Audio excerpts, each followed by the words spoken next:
Jadi ada surah Az-Zumar namanya, surah ke-39. Ya. Nanti ada yang digambarkan, disampaikan oleh Allah dalam Al-Quran, itu masuk surganya itu zumara, ilal jannati zumara, satu rombongan. Nah cuma itu baru umum Bu, baru umum. Ada orang-orang yang memang masuk surganya itu saling bergandengan tangan, bukan cuma serombongan. Jadi nanti ada yang dibagi 7 golongan, ada yang dibagi 2 golongan. 7 golongan itu nanti disebutkan dalam hadis Nabi SAW di Sahih Muslim. Sab'atun yadhilluhumullahu yawmal qiyamati fi dhillin yawma la dhilla illa dhilluh. Ada saat hisab nanti, itu 7 golongan, 7 rombongan. Saat orang lain merasa gelisah, takut, kemudian keringat sudah naik sampai ke dekat leher, yang penting pengen dihisab. Jadi sudah tidak ingat surga dengan neraka, yang penting cepat dihisab. Nah ada 7 golongan yang santai saja. Santai, tenang, karena dinaungi oleh Allah dengan payung yang sangat lebar. 7 nanti itu. Ya. Kemudian ada lagi yang 2 golongan. Yang 2 ini unik. Jadi bisa masuk ke 7, bisa keluar dari 7. Bisa masuk ke 7, bisa keluar dari 7. Jadi kalau dia pengen di dalam yang 7 itu, dia santai gabung dengan yang lain. Al-imamul adil, ada pemimpin yang adil. Kemudian ada rajulun qalbuhu muta'alliqun bil masajid, ada anak muda yang lekat dengan masjid. Kemudian rajulani tahabba fillah, ada 2 yang saling mencintai karena Allah. Kalau bertemu tuh ngingetin, ayo kita ke masjid yuk, ayo majlis ta'lim yuk, ayo ngaji yuk. Kalau jilbabnya yang satu dilepas, dia ngingatkan lagi, jangan lepas ya, takutnya kita berpisah di hari kiamat. Ini 2 sahabat begini, itu nanti akan disatukan oleh Allah sejak hisab. Nggak akan dipisahkan. Bahkan nanti ada hadis yang sahih, saat yang satu diperintahkan masuk ke surga, temannya belum muncul, dia berkata, ya Allah, ya teman saya belum ada. Teman saya belum ada. Maka diperintahkan untuk dipanggil kawannya, bergandengan dia ke surga. Itu masih di 7 golongan. Ya, jadi saya harapkan ibu jangan seragamnya aja yang kembar tuh. Ya. Tapi hatinya juga mesti ikut. Ya, hatinya mesti ikut. Nanti ada yang santai. Saya contohkan 3 dulu karena ini kita belum mulai, baru mau mukadimah ini ya. Nanti ada yang 2. Yang 2 itu yang suka selama hidupnya ngaji Al-Baqarah dan Ali Imran. Saya ulangi ya, yang suka mengaji Al-Baqarah dan Ali Imran. Jadi nanti fadilah surah Quran 114 itu beda-beda. Ada fadilahnya di alam kubur, seperti surah Al-Mulk. Itu menjaga jasad. Ada fadilah surah Yasin. Itu memuliakan khususnya saat kematian. Jadi wafat, kalau ingin setelah wafat disebut kebaikan-kebaikannya, itu rajin ngaji surah Yasin. Kalau ingin ditanamkan cahaya di kuburnya, itu surah Al-Mulk. Kalau ingin dijaga dari Jumat ke Jumat dan sepanjang hidupnya, itu surah Al-Kahf. Ya, ada tambahan lagi. Ya. Nah jadi ibu silahkan, mau Yasinan, boleh. Mau Baqarahan, boleh. Ali Imranan, boleh. Al-Kahfian, boleh. Ya, Al-Ikhlasan, boleh. Gitu.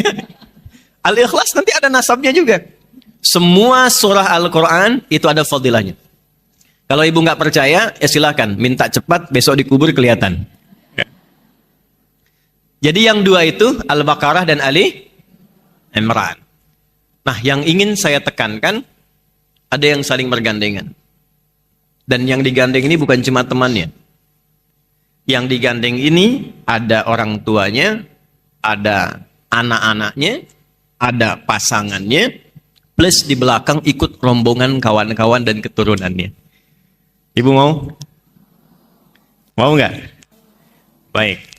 Ibu pilih mana? Gandeng suami, gandeng teman?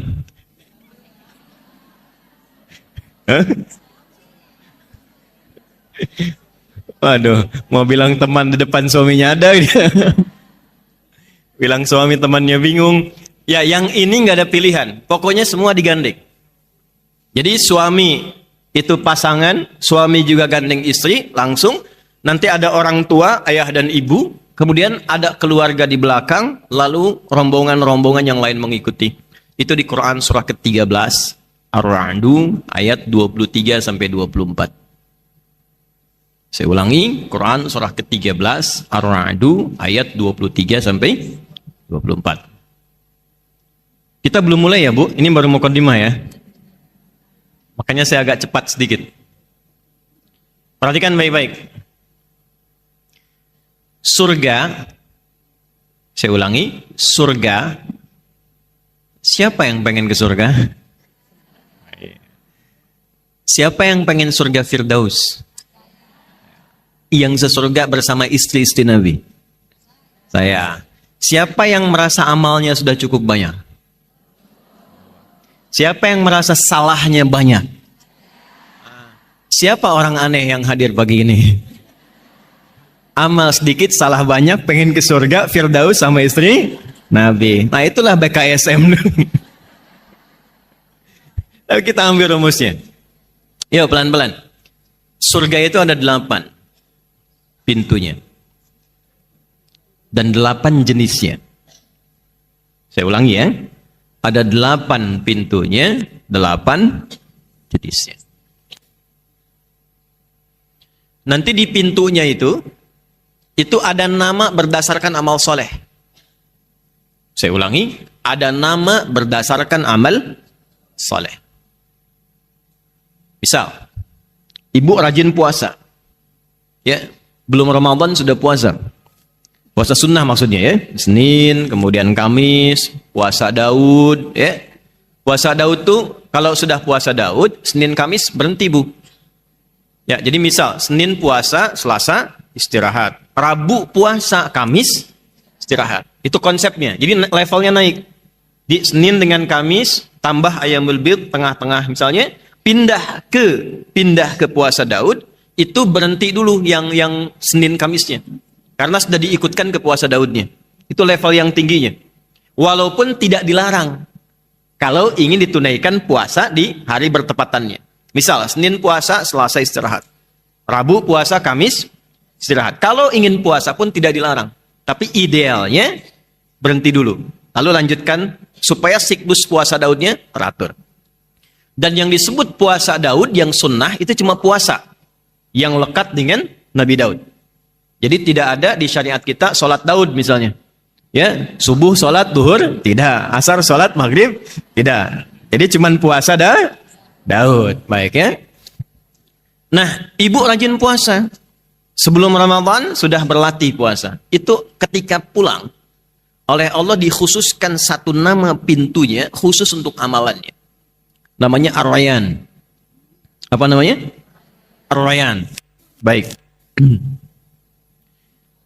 Lis-sha'imi babun fil jannati yuqalu Ar-Rayyan. Oh, kama qala Rasulullah sallallahu alaihi wasallam. Bagi orang yang rajin puasa, itu ada pintu khusus saat kembali kepada Allah. Di surganya namanya Ar-Rayyan. La yadkhuluhu illa shaimun. Enggak akan pernah masuk lewat pintu itu kecuali yang biasa rajin puasa. Nanti pintunya manggil. Ada penjaganya malaikat. Aina shaimun, aina shaimun. Mana yang biasa puasa, mana yang biasa puasa. Nah, kalau yang nggak bisa ngaku-ngaku Bu. Kan mulutnya dikunci, nggak bisa saya gitu nggak. Itu amalnya langsung yang terbiasa membentuk keadaan tubuh, amal itu yang membawa tubuh dia bangkit. Karena mulut dikunci. Yo yang ngaji Yasin, al-yauma nakhtimu ala afwahim. Atau kallimuna wa tashhadu. Nah, mulutnya nggak bisa jawab. Badan yang biasa beramal itu langsung bangkit masuk. Fa idza dakhaluhu ughliqa. Kalau sudah masuk tutup rapat. Nanti ada pintu namanya pintu tahajud, babut tahajud. Gak akan masuk lewat situ kecuali yang rajin tahajud. Ada pintu namanya babus sedekah. Pintu sedekah. Gak masuk lewat situ kecuali yang rajin sedekah. Nanti ini jumlahnya ada 8, berurutlah dari 8 amal soleh ini. 8 nama pintu surga berdasarkan keterangan Nabi sallallahu alaihi wasallam. Tertingginya nanti disebut dengan Firdaus, tengah-tengahnya yang indah disebut dengan Aden.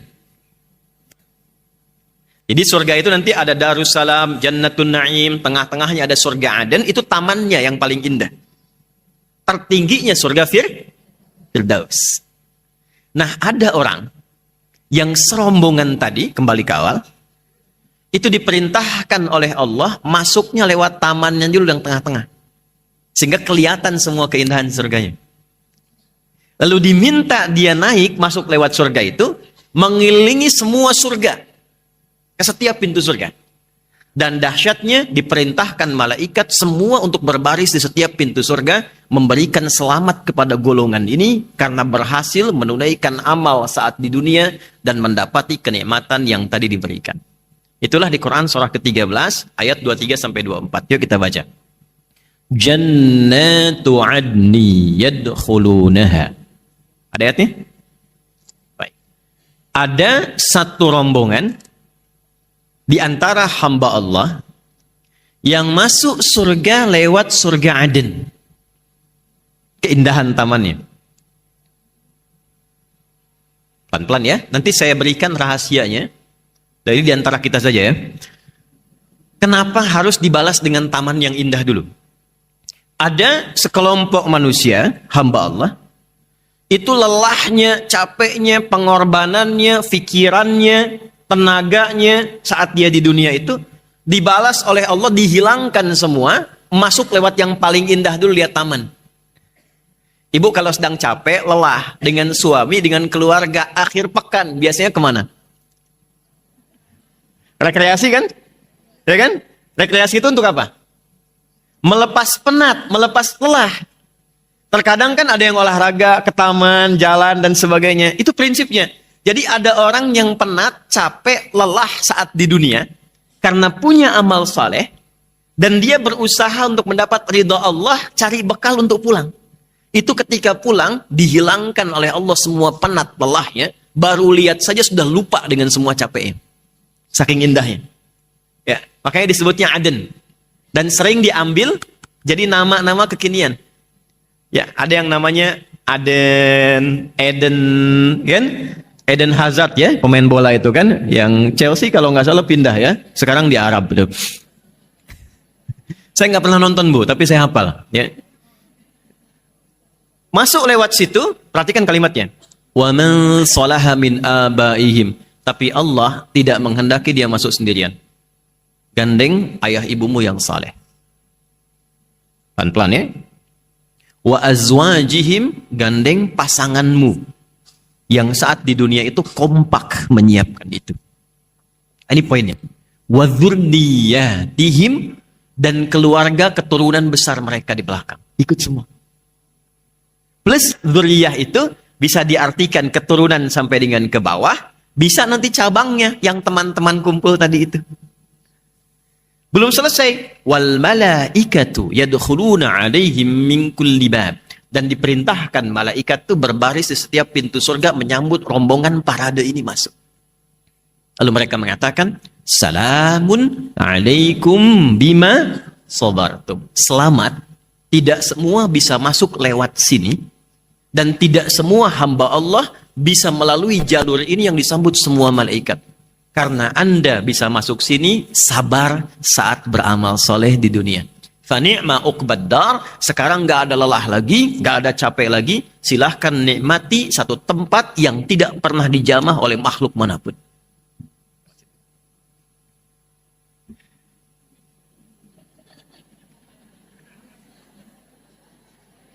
Ini nggak apa-apa, biar aja. Nggak apa. Nah. Kalau saya sudah biasa, anak-anak, itu barangkali malaikat yang sedang menyamar. Ya, bagus. Ya. Bentar. Balik lagi. Nanti Ustadz ada tebak-tebakan ya. Sayang. Anaknya Bu ya, bukan ibunya yang sayang. Anaknya. Nanti kita tebak-tebakan ya. Balik sini. Apa amalannya? Sampai dia bisa masuk ke dalam surga dengan semua apresiasi tadi. Tafsirnya banyak. Tapi saya ingin khususkan untuk amalan ibu-ibu saja. Saya ulangi, saya ingin khususkan untuk amalan para ummahat dulu. Sudah? Nanti kalau detailnya banyak, ada ahli Quran, ya, ada amalan khusus dia yang terkait dengan masjid, dengan sedekah macam-macam.